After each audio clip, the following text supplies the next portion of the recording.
Estás escuchando un devocional del reto Mujer Verdadera 365 Canónico. Día 315.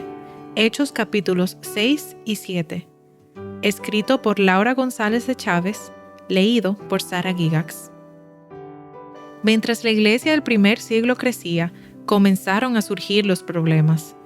Lamentablemente, donde hay personas, siempre habrá conflictos, murmuración, quejas y sectarismos. Los judíos helenistas, griegos, comenzaron a quejarse contra los judíos nativos, ya que los primeros sentían que sus viudas eran desatendidas. Los judíos nativos eran los encargados de las finanzas, y seguramente los judíos griegos supusieron que descuidarían a sus viudas. Dios se ocupa de las viudas. Desde el Antiguo Testamento, leemos que Dios cuidaba de los vulnerables. Veremos ahora en la iglesia del primer siglo que las iglesias están llamadas a cuidar de las viudas. Ellas son importantes para Dios. ¿Eres viuda? No estás sola. Tienes un Dios que se preocupa y cuida de ti. ¿Conoces a alguna viuda? Te animo a llamarla o visitarla para traerle aliento y ayudarla en lo que puedas. Dios te recompensará. Elección de diáconos o servidores. Desde los inicios de la iglesia, vemos que la obra de ministerio no solo recae sobre los pastores, sino que es llevada a cabo por muchas personas. La principal función de los pastores era la predicación y la oración, de manera que hacían falta otros servidores para llenar otras necesidades. Los diáconos son servidores o siervos que Dios levanta dentro de una congregación para suplir las diversas necesidades. Ellos no gobiernan la iglesia, sino que cubren diversas funciones y áreas de servicio. Algo interesante que vemos hoy son los requisitos necesarios para estos servidores. Aunque estas personas no estaban encargadas de la enseñanza, debían tener 1. Buena reputación. 2. Debían estar llenos del Espíritu Santo y de sabiduría. Y 3. Ser confiables. Estos requisitos nos recuerdan que a los ojos de Dios no hay ministerio trivial. Cualquier servicio que hagamos a otros en su nombre tiene valor. Nancy suele decir que nada nos hace lucir más como Jesús que cuando servimos. Porque, ¿cuál es mayor? ¿El que se sienta a la mesa o el que sirve? No lo es el que se sienta a la mesa. Sin embargo, entre ustedes, yo soy como el que sirve. Lucas capítulo 22, versículo 27. Cuando estamos llenas del Espíritu, no hay servicio demasiado pequeño. Veamos cada ministerio, por más insignificante que sea, como oportunidades para ser útiles en manos de Dios. ¿Eres un instrumento dispuesto en las manos de Dios? Muchos de nosotros estamos dispuestos a hacer grandes cosas para el Señor, pero pocos están dispuestos a hacer cosas pequeñas. D. L. Moody. Un patrón para el funcionamiento de la iglesia. Más adelante en la historia de la iglesia, vemos este mismo patrón que vimos en Hechos capítulo 6.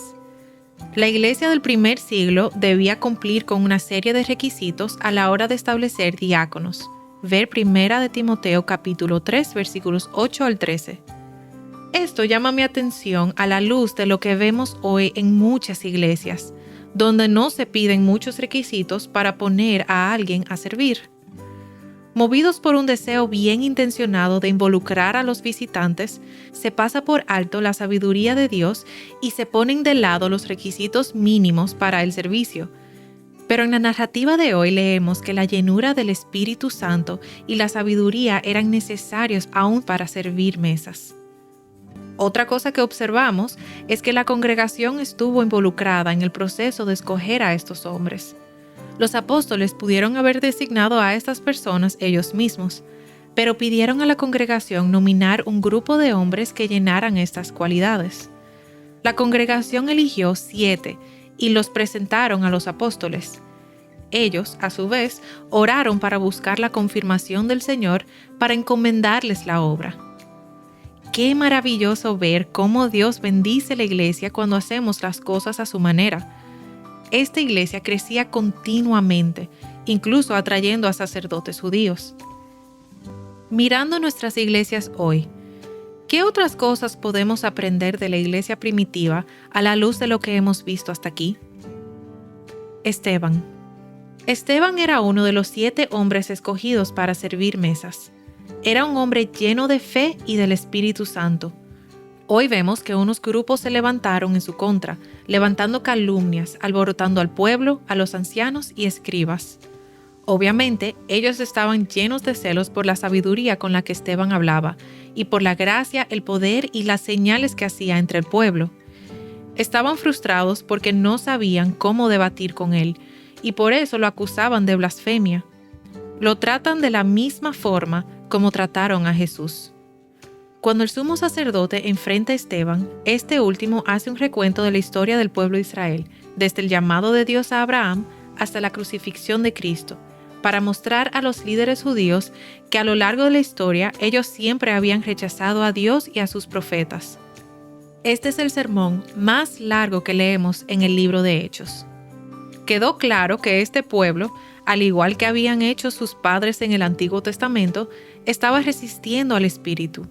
Sus padres habían perseguido y matado profetas, eran tercos e incircuncisos de corazón, y ahora habían matado al Mesías.